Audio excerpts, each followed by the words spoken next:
Hey, legal pagers. Okay, going off of our previous episode where I talk about how to hit your goals by creating a roadmap for the coming year, today we're going to dive deeper and talk about how to set yourself and your business up to prepare for the big growth and hopefully hitting all of those goals.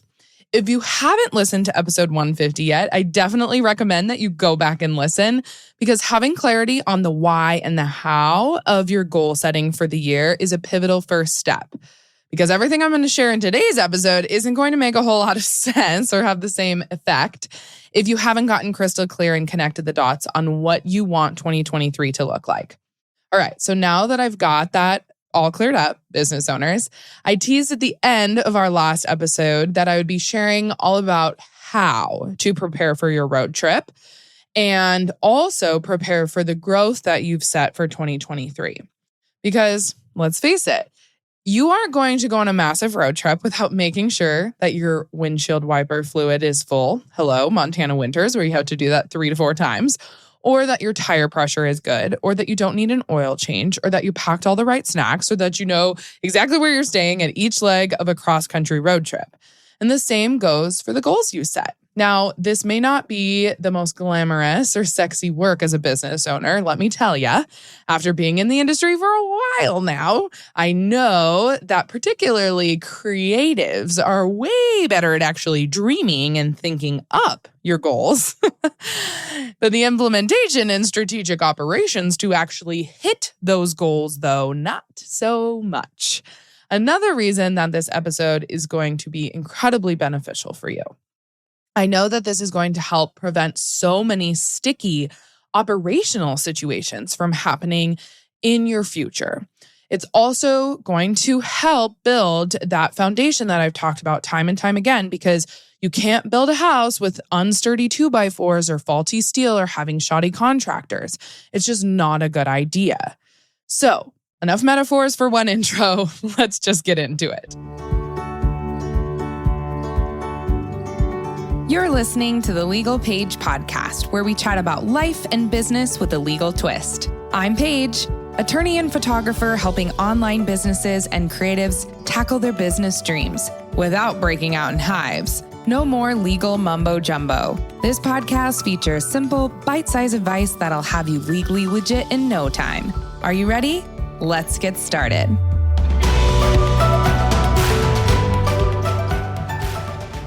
As a reminder, before we get into this episode, I am legally obligated to give my disclaimer.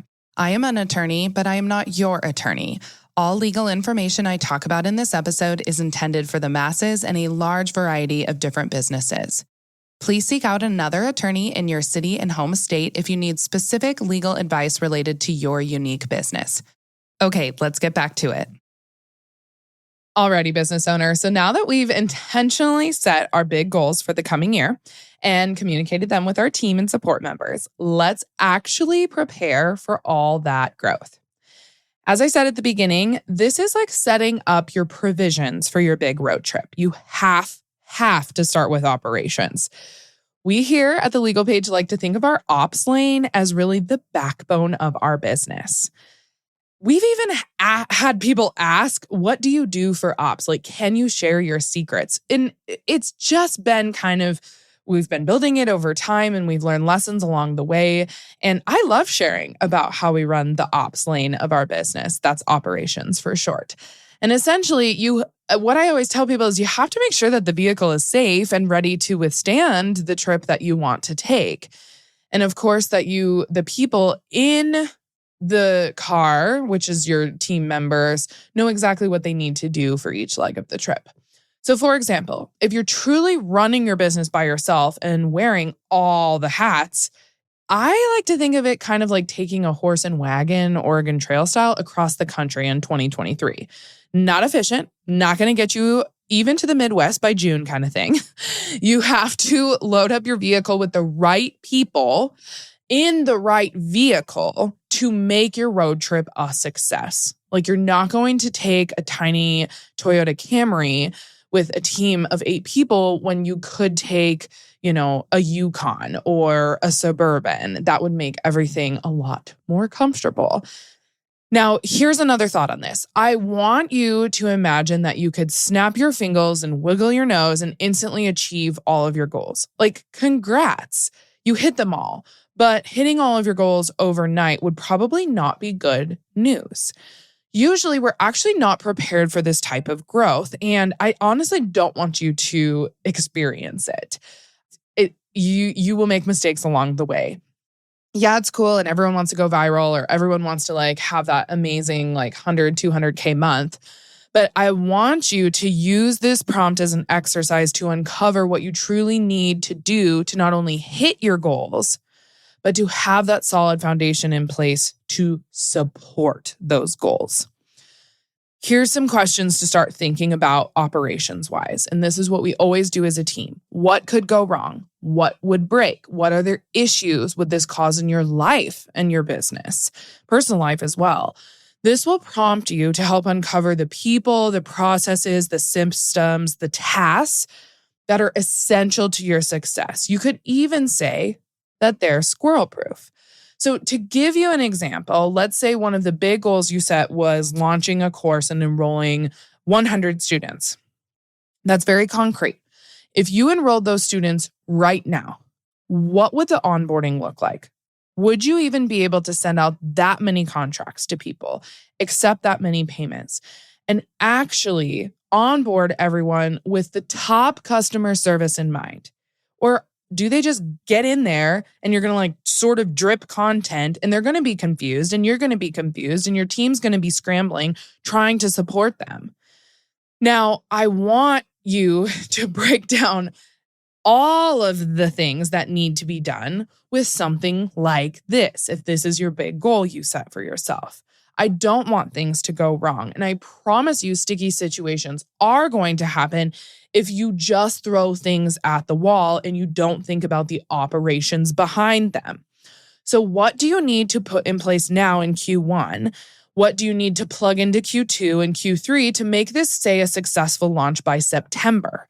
Because odds are, if you're launching something in 2023, all the prep work needs to be done long before the week of the launch. Listen to me now before you start launching things. I know you're still going to be staying up late at night and getting the last minute things done. But we all know from experience here at the Legal Page and every other person I've talked to in the industry online that your biggest successes in terms of launches include the ones that are so thoughtfully prepped for in advance. If you enroll 100 students, that's great.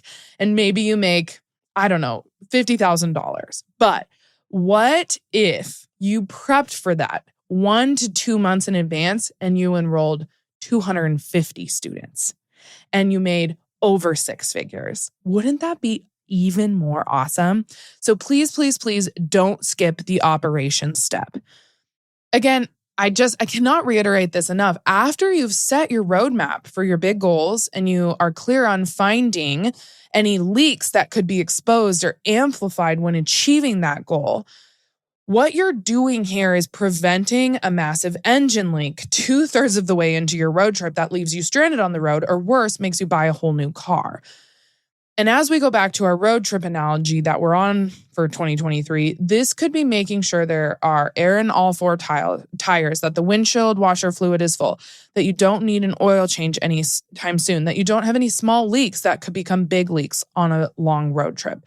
Think of it sort of like putting out the fires before they become fires, or at least doing some tree cutting during off season to hopefully prepare for what's inevitable in the hot summers in Montana. So again, operations are key. What platforms do you need? Who is going to run those platforms? Who is helping you send out emails? Who is helping with the customer service? Who's in your support inbox? When are you going to be live, say in this new online membership that you're putting out there? There's all of those operations and timing and prep work. That all needs to be done in advance.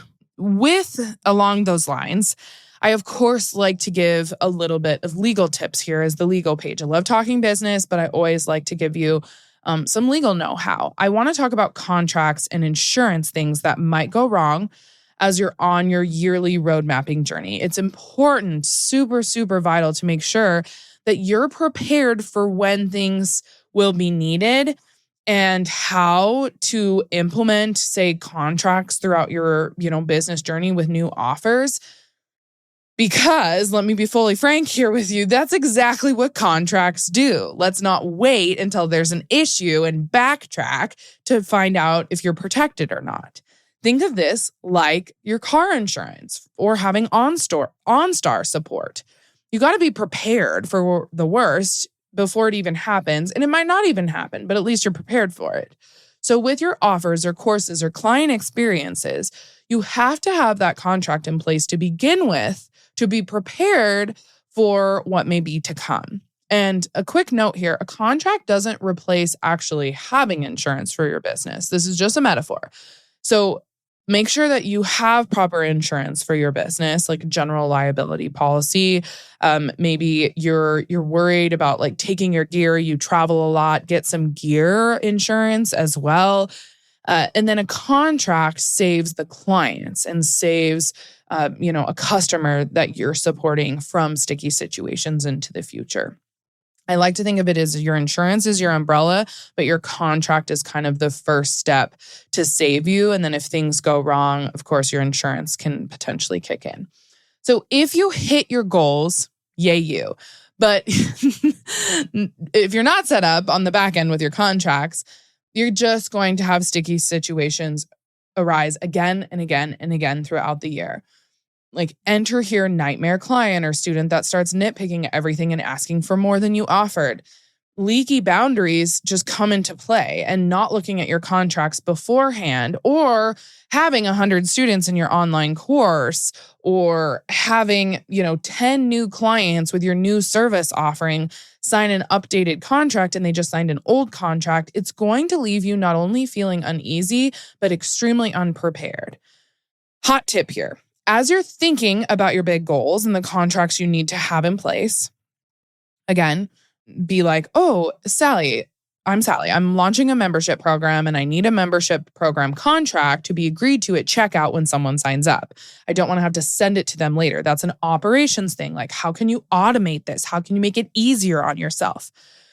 I want you to look at what needs to be modified specific to the offer that you're creating, or the new experience that you have for clients, or the new upsell that you're going to have. Are you adding on, say, a free first month that needs to be outlined in your contract? What about recurring payments?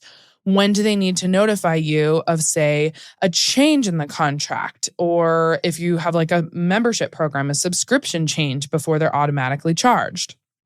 All of this needs to be laid out in the contract when they first sign up. So don't wait until the week before launch to buy a contract template and do all of this. I promise you, you're going to miss something. Get the contract template now for the goal that you're trying to reach. Review that contract template. That way you have a base understanding in your mind of what it says. And then you'll know as you work through that muddy operational waters of setting up your offer, from getting it to, just thinking about it, to actually launch mode, what needs to be modified in that contract template to match your unique business. And every single time you have different steps or your team talks about things, you just go back to the contract and you get it ready to put in your checkout. Or your CRM system, say, if it's just, being sent to one client at a time. Oh, and one other thing about hitting those big goals, sometimes you'll need to hire out more help. This is a big thing with operations, whether that's a funnel expert or an email marketing expert or a Facebook ads expert or a sales page expert or a copywriter, graphic designer, the list goes on. All of those contractors and or employees, they need contracts in place. Please protect your IP, intellectual property, and protect your work product. When contractors and people work for you, you want them to assign full copyright ownership of all of the work product that they worked on for you to your company immediately.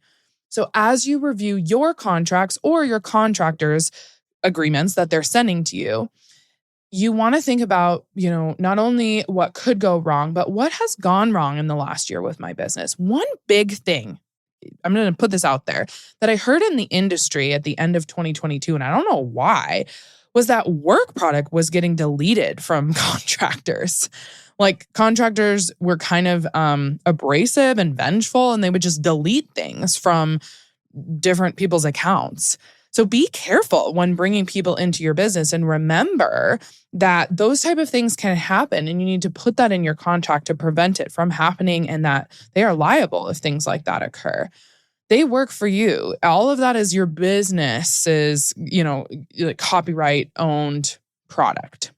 Remember, if things go wrong, it also usually starts with poor expectations set with your workers. So how can you make things crystal clear with onboarding and in your contracts when you're bringing people to your team? Also, during this time, think about your rates. And if your rates you're currently charging really reflect what you're worth in 2023, do you need to update those rates in your contracts for 2023? All right, so we talked about a lot of operations of your business, who you need to hire. Are you making sure that you're hitting the operational milestones that you need to hit until you reach that big first goal? And of course, thinking about contracts and insurance and like the back end things. Now, let's move on to the third and final step here. Taxes. This is numbers. Prepare for what you know is coming and plan ahead accordingly so there's no big surprises. You want to start your trip with a full tank of gas, snacks, and air in the tires. Now, I am pacing us to the future in like Q2 here, and then potentially Q2 of 2024. But can we get into a momentum now that we have our goals set and we have communicated goals and we've built our foundation with proper contracts and proper operations? I don't want this to be the first major roadblock that throws you off course. I mean, can you imagine working so hard and bringing so much to life and then having everything brought to a halt, only then to discover you weren't as prepared as you thought you were in terms of paying for things and paying for your taxes, and now you're scrambling for receipts, you're down to the wire. Or maybe you were hit with like a massive tax liability bill come April 2023 for your previous year, and you had planned for a lot of your business budget to go towards this new launch, and you've hired a lot of new contractors, but now you have to pay this tax liability bill that you weren't expecting. Now you're scrambling even more to find the funds to support your goals for this year. This is why I want you to take the time now to get adjusted. Please just spend 1 hour per week gathering 2022 financial information. By the end of this month, I want you to properly look at your P&Ls from last year and have all of your ducks in a row for what your tax liability may be on top of what you've already paid for probably quarterlies last year if you made anything more than $1,000, or if you have to pay any more tax-wise than $1,000, you definitely need to be paying quarterlies. But I don't want you to let April catch you by surprise, because it always does. And it's like, it comes around every year. So why aren't people thinking about this all year? I'm such a money person. I'm an economics major. I'm a math minor. Like, I love looking at financial information, but I want to like help people embrace being, the chief financial officer of your business as well. Just 1 hour per week of compiling financial information and viewing that will help ditch the overwhelm of tax season every year. I do this every single quarter when I have to pay quarterly taxes. I also do this at the end of every year because, in previous episodes, I talked about deductions and just things you need to do before the end of the year runs out and the clock strikes midnight on December 31st. So make sure you have all your receipts ahead of time, that you've partnered with the right accountant and bookkeeper to move forward to tax time in the appropriate manner, and that you can hit the ground running in Q2 on the same pace that you've been on in Q1. It's just this roadblock that I don't want you to get into. Also, when you're road mapping for launches, think about where people's money is. Lots of people launch at the end of April or beginning of May or June because people are getting tax returns. And so people have a little bit more expendable income to spend on launches for their business. You don't want to do it at the beginning of April when people have no idea what their finances are going to be. This is why a lot of people also launch like over Black Friday and in December, because people have expendable income usually by the end of the year to write off as a business expense. Anyway, what I'm trying to get at here, sorry, a little tangent, but hopefully little to no surprises will come your way financially. I don't want you to have goals that you've set being thrown to the wayside or delayed because you're scrambling monetary wise. Financially, I want you to be set every single month of the year. And I also promise getting your ducks in a row early feels so good with taxes. Knowing that in advance, say that you're paying quarterly taxes the right and appropriate way so that you're not hit with that huge bill in April, it feels really, really good. Now, how to file is a much bigger topic that we will get into in some future episodes. I'm going to talk about S Corps and LLCs and just different things you can do to like set yourself up for success this year in 2023 for next year's taxes. If you've kind of faltered over the past few years with your small business and maybe now you are on like a really good pace and you're making good money, I want you to prepare for that for next year. If you're listening to this in real time, I do have an episode coming out soon about all of that and deciding kind of the best business structure for your taxes. It's going to be really good and full of juicy details about saving moolah for your business's tax bill. So just stay tuned for that. And while we're still on the topic of taxes, real quick, prepare for 1099s now. They are due January 31st, so don't put this one off. Anytime that you send a contractor through direct deposit or check or cash, anything over $600 in the previous year, they're an independent contractor and you need to send them a 1099 NEC form. If you have questions about sending out 1099Ks versus 1099 NECs, we have lots of blogs about this. We also have a podcast about this in the past that you can search in our podcast platform. But just know that if you're paying a contractor through PayPal or Stripe or any type of like online payment, if they're sending you even a HoneyBook invoice, you don't need to send them a 1099 NEC form. They will be properly sent a 1099K if they are supposed to receive them by those payment settlement entities. So it's just 1099 NECs are usually only for direct deposit, people you're paying via check or paying via cash. All right, good news. We've covered how to prep super well for our road trip and the not so glamorous side of setting goals with operations and all the things you need to do to get those goals done. So I want to recap really quick on what I want you to do. First, I want you to fast forward and ask yourself, if you achieve these big goals right now, what could go wrong? Let's highlight the leaks and cracks in the foundation and structural build and fix them operationally before our house comes tumbling down. Or if you're still with me on a car metaphor, before you break down on the side of the road. Next, I want you to review and update your contracts and the insurance policies that you have. Get the new ones that you need well in advance. Of course, make sure that you head to thelegalpage.com and check out our shop and resources to really help you make your contract solid. Of course, make sure you head to thelegalpage.com and check out our shop and resources to really help make your contract super solid.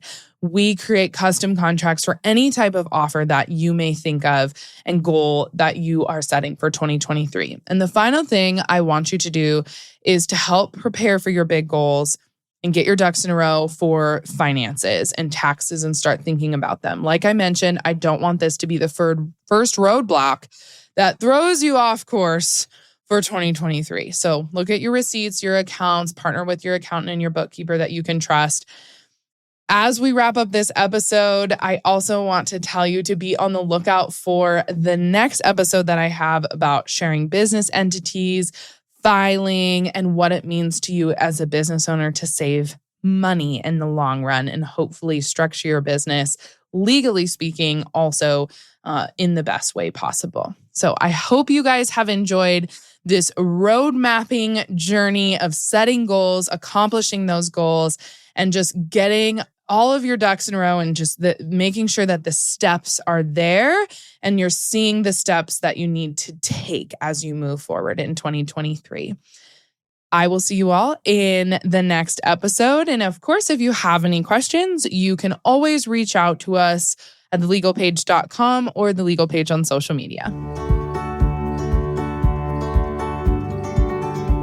Thanks so much for listening to this episode of the Legal Page podcast. See, I told you being legally legit isn't so scary. Be sure to visit thelegalpage.com for all show notes. And it would be super awesome if you could head over to iTunes and leave a review. Last but not least, don't forget to join my free Facebook group for unlimited legal and biz Q&A. Chat soon, Legal Pagers.